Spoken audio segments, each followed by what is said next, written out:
ये अपनी बेटी की शादी करना चाहता है, लेकिन शादी से पहले इस लड़की की कुछ फिजूल सी शर्तें नहीं, पागलपन है। पागलपन? लाखों करोड़ों रुपया लोग शादियों में खर्च करते हैं, क्या वो पागलपन नहीं है? पिता अपनी घर की लक्ष्मी दे और दहेज भी, क्या ये पागलपन नहीं है? एक तरफ हम अन्न को पूजते हैं और दूसरी तरफ उसी अन्न को कचरे के डब्बे में डालकर उसका अनादर करते हैं, उसकी बर्बादी करते हैं, क्या ये पागलपन नहीं है? शादी शादी ना होकर एक स्टेटस सिंबल बन गया है।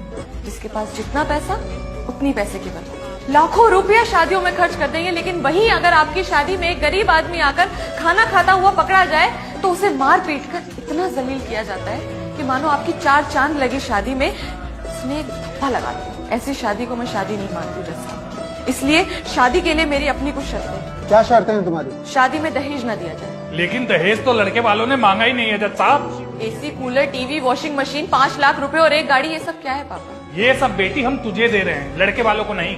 ये आप इसीलिए कह रहे हैं ताकि समाज आपको ये ताने ना दे कि आपने खाली हाथ अपनी बेटी ससुराल भेज दी। और क्या शर्तें हैं तुम्हारी? शादी के कार्ड न छपवाए जाए। तो लोगों को शादी में कैसे बुलाया जाएगा? केवल घर परिवार के लोग ही शामिल हो और उनके लिए कार्ड छपवाने की कोई जरूरत नहीं है। उनको न्योते और भी तरीकों से भेजे जा सकते हैं। और क्या शर्तें हैं तुम्हारी? शादी किसी बैंक्वेट हॉल में न कराई जाए, किसी मंदिर या साधारण से आश्रम में हो। इसकी कोई खास वजह? वजह सीधी है जज साहब। बैंक्वेट हॉल में डीजे होता है, वहाँ पर लोग नाचते हैं, गाते हैं, शराब पीते हैं और लड़ाई झगड़े करते हैं। मंदिर में ये सब नहीं होता। वहाँ डीजे का शोर नहीं होता, वहाँ घंटियों की मधुर ध्वनि होती है। वहाँ पर शराब नहीं होती, वहाँ प्रसाद होता है। लड़ाई झगड़े नहीं होते, आस्था होती है। और अगर आप मेरी इन बातों से सहमत है तो मैं अपनी आगे की शर्तें आपको बताना चाहूंगी। बताओ। खाना बिल्कुल साधारण हो और गरीबों को भी खिलाया जाए। किसी के साथ भी पैसे या किसी भी वस्तु का कोई लेन देन ना हो। इन शर्तों के साथ कौन शादी करेगा इससे? अगर मेरी शर्तों में आपको कोई गलती, बुराई या त्रुटि नजर आ रही है तो आप मेरा विरोध कर सकते हैं, मुझे कोई आपत्ति नहीं है जज साहब। लेकिन क्या तुम्हें लगता है कि तुम्हारे ऐसा करने से लड़के वाले शादी के लिए हाँ बोल देंगे? पता नहीं जज साहब, पर मैं इतना जरूर कहना चाहूंगी, अगर वो ना करते हैं तो मुझे इस बात का जरा भी नहीं। इन शर्तों पे कोई शादी नहीं करेगा तुझसे, फिर क्या करेगा? जिन लड़कियों की शादी नहीं होती क्या वो कुछ नहीं कर सकती है पापा?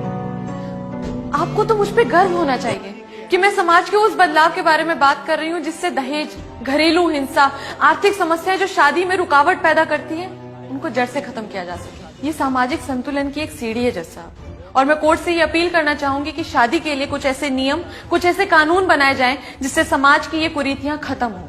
पहले भी लोगों ने सामाजिक व्यवस्था को बदलने के प्रयास किए हैं और उन्हें पागल घोषित कर दिया गया, पर आज उन्हीं प्रयासों को, उन्हीं बदलावों को सही ठहराया गया है।